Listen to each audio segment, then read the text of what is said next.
I did my paper over like the partisan polarization and how it's like increasing, and like what it means for the president. And what's interesting for me was that in like now looking back at the election, and everyone's wanting to like talk about the where the GOP needs to go and like what we need to do for 2016. And a lot of the talk I've heard was like talking about the social issues. They're talking about we need to like abandon this, and of course I said wait because I identify as Republican. So looking through the book, I was looking at the what it said about partisan polarization, how it was increasing, and how people become more divisive when it comes to politics.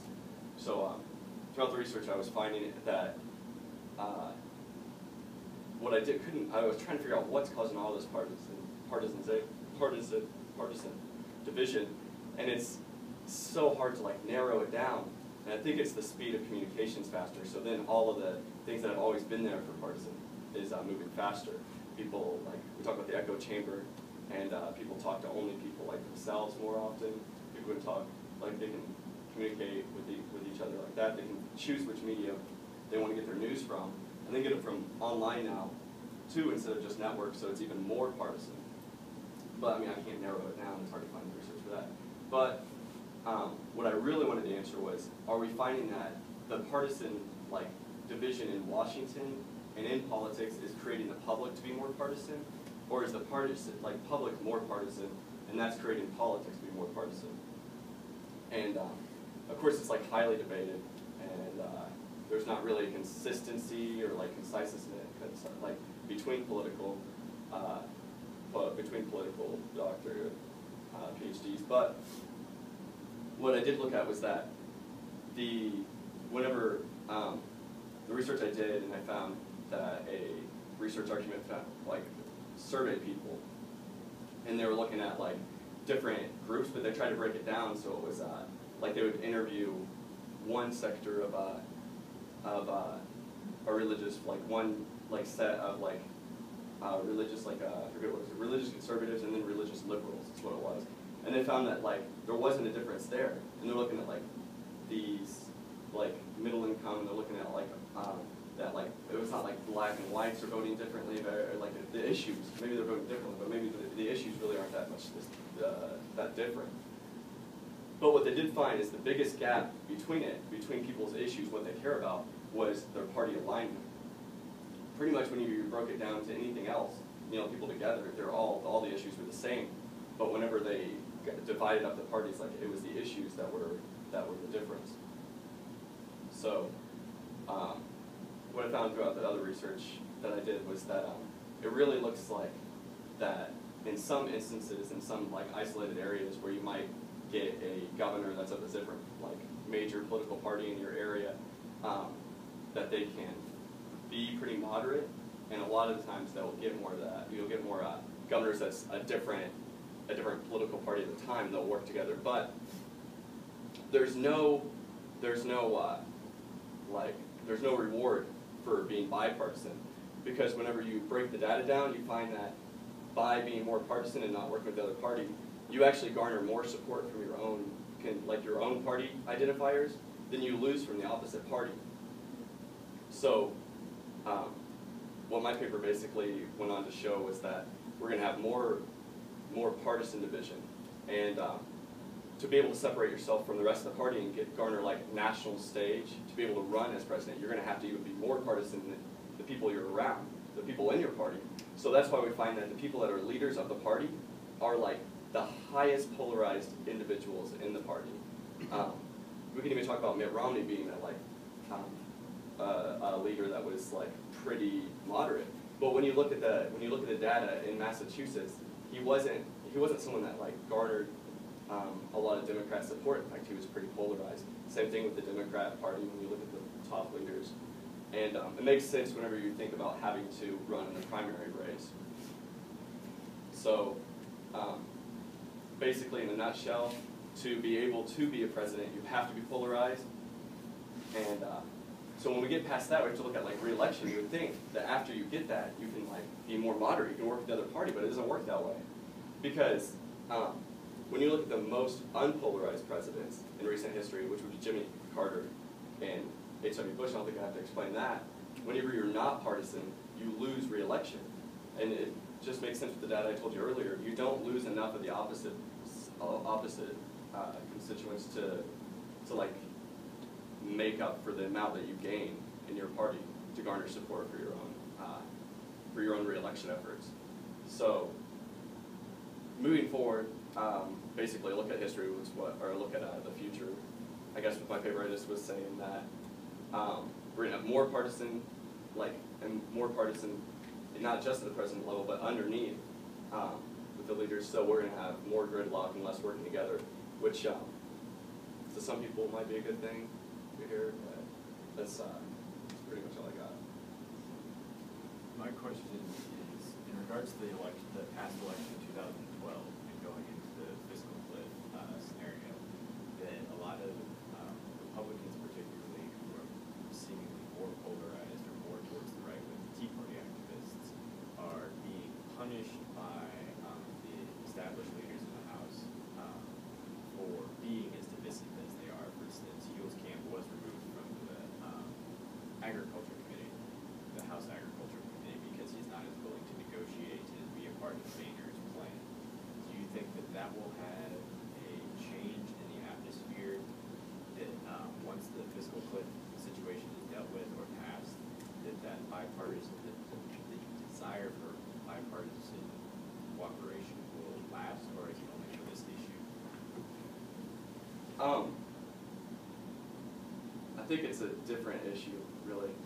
I think what's happening, well, like what I was saying is it isn't like these issues are deciding what party you align with. It's that you're aligning with a party and that decides what issues are important to you, is what like I interpret for the data. So what I think is it's a party control, who's going to be in charge of the party. So because like there's this divide in the party, and they both care about different issues. So this could be like a test to see who kind of where the party's going to go, which is going to determine where the issues are. So I don't think so. What do you think hurt the GOP more in the recent election? Was it their evangelical social issues, or was it their economic message? Neither. I don't think it was either one of the issues. I think that it was the campaign dropped the ball. I think I come from it from a different standpoint than a lot. When you look at certain areas, I think that abandoning both of those wouldn't have garnered more support. They should have been doing things they were behind the technology. They weren't David Axelrod runs a great ground up campaign where they can get massive amount of supporters. They can and it just was different. There's a lot of problems with the GOP with that campaign, but I don't think it was the message. It doesn't seem to be the message. So would you see that the solution to this issue would be a third party? No. I guess maybe you would get. I'm so against the third party, so I can't even answer that. You just get the crazies when you get third parties. Do you think that with the contention in the Republican Party right now, that it will be the old school establishment Republicans that end up regaining support of the party? Do you think it will be the freshman Tea Party class that will win out and kind of have the better handle on the direction of where the party's going to go in the future? I don't know. I didn't really do any, my own opinion, I don't know. But what I do know is it doesn't matter which one, because what it seems to be is that, there's always going to be small fractions, but wherever whatever the party kind of makes the issues of, the people follow behind. And more people are identifying with parties, so it doesn't really matter. It matters, but I don't think it's the determining factor of how much support you garner. So the factions are more due to the leadership than the fracturing of the voting base? Yeah, I don't know as much with that. Pretty much I look at the other aspect of it. So yeah, the voting base it's not the voters which are really deciding what the issues are as much. Do you think there's any kind of mixed signals between voters saying, just at a general level, voters saying, hey, calm down, we want more bipartisanship, stop fighting, but then we send people in there and we start to gravitate more towards the partisan figures. Do you think there's any kind of mixed message being sent? Yeah. Yeah, and that's like kind of like why I wanted to research it, because I mean, of course we all know people are stupid, and like that's what happens, and like it's just what happens. People have this idea, but I mean, even so, like it's just when you look at just the numbers and you break it down, it doesn't matter how much people like want it to work a certain way. It's just not what they vote on, and I don't know if it's an education problem or people just are like apathetic if like they'd rather watch whatever else is on TV. I don't know what it is. But it's not really, that's not the aspect as much as what I was researching. You mentioned people being able to choose their news media, and I personally think that's a big part of it. So is it the variety of news? Is it the fact that there's not just the standard, bipartisan news thing that people go to? It's more so just, Fox News or MSNBC? Well, I mean, that's, once again, that's not really the part I researched. I mean, I started with that, and that's what I was trying to tell you. There was so much data to try to figure out where the polarization was coming from, and it seemed like a general answer of just the media can be faster, and we can get to the media quicker, and we can communicate with each other quicker. That these ideas flow faster, so that might just the echo, increase the echo chamber is all I was saying. But really it just led me to the point of having to determine whether the political leaders are their issues are representative of the people, or the people are gathering what's important to them from the political elites. Which could be through the media too, just because the media is if people get their information and their political ideas from the media, and the media is part of the political elite, they're communicating, they're a forum for these the leadership to communicate through, then it would make, just that aspect makes sense to me at least. Okay. And we're out of time. Thank you very much, Marcus.